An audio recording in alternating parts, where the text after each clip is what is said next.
The Commonwealth Household Spending Insights gives us a thorough indication of what Australians are doing right now during these uncertain times. Belinda, what was the latest with the March data? We did see a large lift in spending in March, up by 2.9%, which is obviously inflated by much more spending on petrol.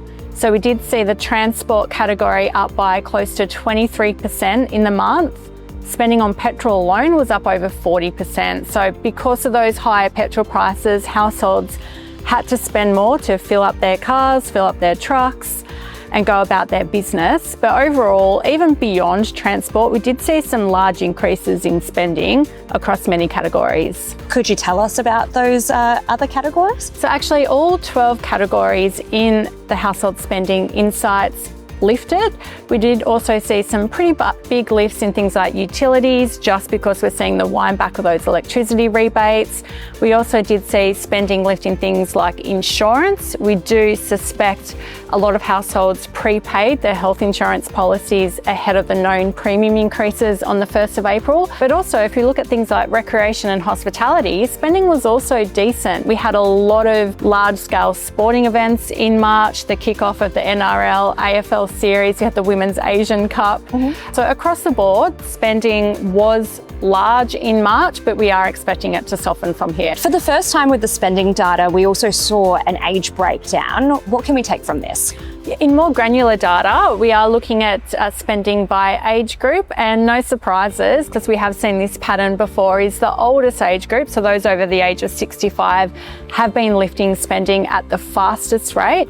Generally, all age groups are lifting spending, but certainly the younger age groups are kind of falling behind in terms of spending growth at the moment. And a lot of that is just driven by differences in income, differences to sensitivity in interest rate moves as well, given we've now had 2 back-to-back RBA interest rate hikes. Something else that's new is the breakdown between the metro and the regional areas. What can you tell us about that? So we do know that regional areas have generally been outperforming spending. Queensland, though, both on a metro and regional basis, continues to outperform. That's been something we have seen in our data for quite some time now, but regional WA also outperforming.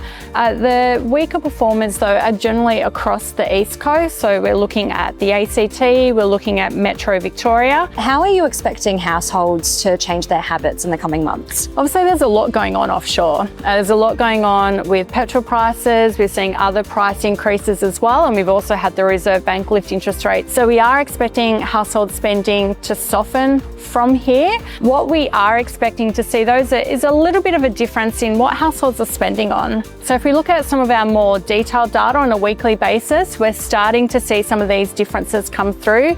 Spending on travel looks like it is starting to soften, probably making way for higher spending on things like utilities and petrol prices. And we're watching categories like spending on home improvements and spending on hospitality as well. That's generally where we're starting to see some shake-up happening. So a lot of interesting takeouts from that data. Of course. Thanks so much for your time, Belinda. Thanks, Michelle.